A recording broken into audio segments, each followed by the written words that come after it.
Welcome back to Optimize Health, where we're making easy, healthy, and delicious meals. Today, we wanted to bring to you another important topic relevant for our audience in these hectic times is sleep hacks. And bottom line is that yes, people can do okay on less sleep for short periods, and there are some hacks that we'll go through to help you with that. But overall, for longevity and for prevention of different illnesses and diseases, as well as just your day-to-day recovery and repair of your body, you are going to be better served getting rest that is adequate. And that can be different for different people. There are ways that you can get to sleep faster, that you can sleep deeper with fewer interruptions. And then on days where maybe you're strategically planning not to sleep, and then there may be other days of the week that you're strategically planning to sleep, you can try to do some different. You should talk to your doctor, healthcare provider, or veterinarian to see if any of these recipes, suggestions, or contents of these videos are right for you. Nothing contained in these videos are intended to be taken as medical advice. Use at your own risk. Hacks to help, make the most of what time you've got. So with that, I wanted to start with kind of the breakdown of the day. You're going to have your usual environmental hygiene, cool, dark, quiet room. That's always going to be optimal. And just doing your best to make that your atmosphere with whatever you have to work with. You might have to do earplugs or headphones or white noise or blackout curtains.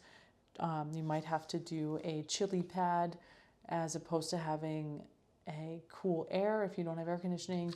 There are things that we might have to try, right, to just make the most of what we've got. And then also that there are some things that you want to do for your body starting like the morning of that night. Like at 4 or 5, 6 a.m. in the morning, whenever you're getting up, there are things you need to do so that you're better prepared and a better situation to maximize and optimize your sleep that you're trying to get at 9, 10, or 11 at night.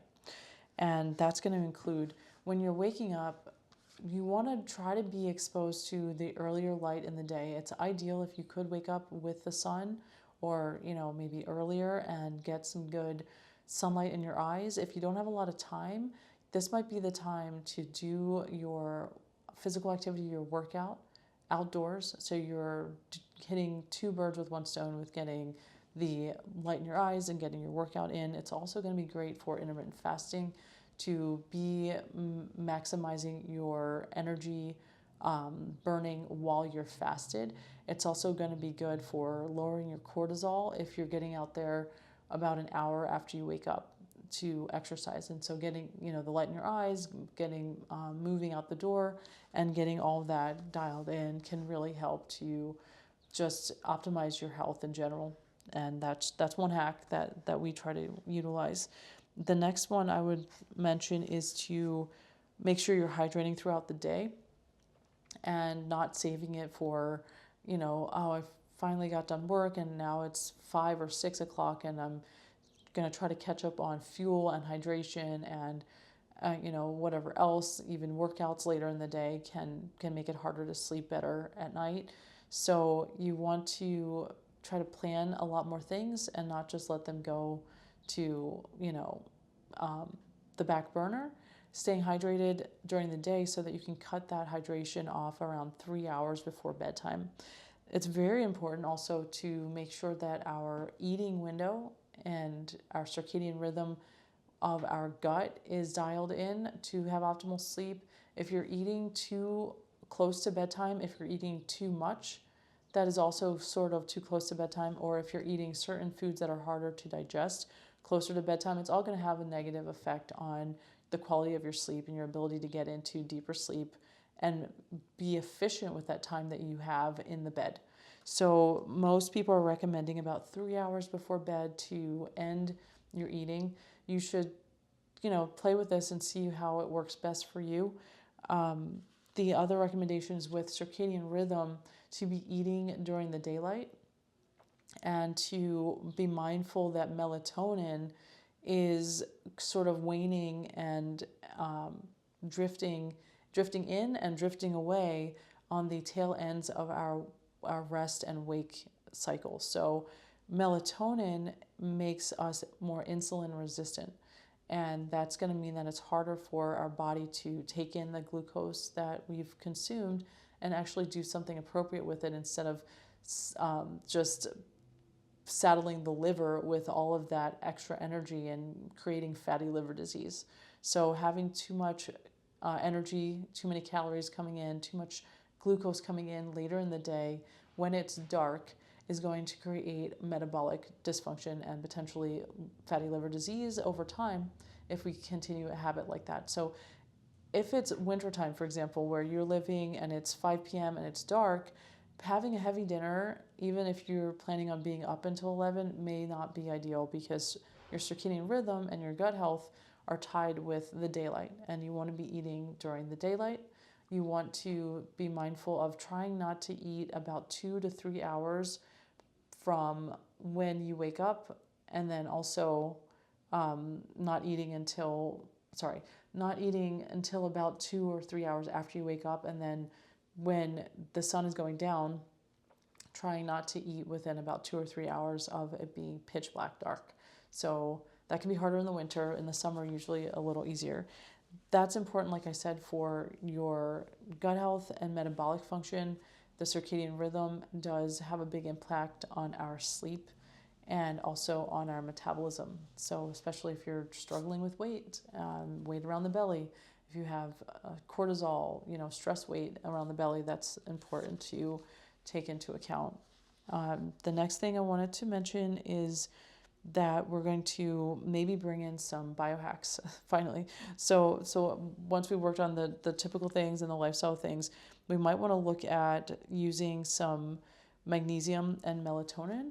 Typically, you have to see how it works for you, but melatonin for some people can be like 60 to 20 minutes before we actually want to be asleep.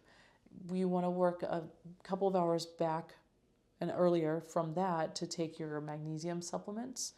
And you can also start to work in, if you don't have a lot of time to kind of get into sleep and get ready for sleep, you might want to try 10 or 15 minutes before your set, bedtime that you want to be asleep, doing the melatonin, doing lavender, doing topical magnesium cream that can help, relax you as like a massage, and just spending 5 to 10 minutes getting prepared for sleep.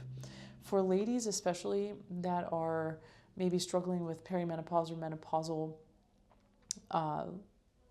years of their life, they may want to look to progesterone cream in the evening around this time as well, to help them with GABA, to help them with lowering anxiety, lowering stress, and just helping to induce a gentle sleepiness. And progesterone cream can be a really safe and effective way to do that. The last thing I wanted to touch on is the mind portion of this. And, we talked about a lot of body hacks, but mental hacks too are really important. And one can be doing like a meditation, a very brief, as you are closing your eyes, to try to just clear your mind and don't allow yourself to think about things. It doesn't matter if it's something big or small, or there's something in your life that you certainly could be worried about. Sleep is important, and you have to give yourself permission to do that and go hard on sleep as much as you do with everything else that you're attacking in your daily life. Sleep, we know how important it is. I don't have to go into that. So I think that just finding some ways to clear your mind, and also maybe focusing on your breathing. There's some different, recommendations out there from different sources on breathing techniques. Those are my main things for sleep hacks.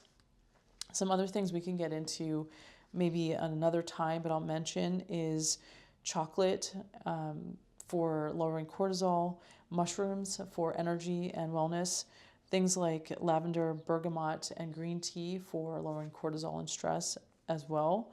And then also there's a supplement that's called Bacopa manieri. It's also known as Brahmi, and that's a great adaptogenic herb similar to ashwagandha. And these ones can both be good for reducing stress and cortisol levels, and that's certainly going to help with just moving into sleep more easily from day-to-day stress.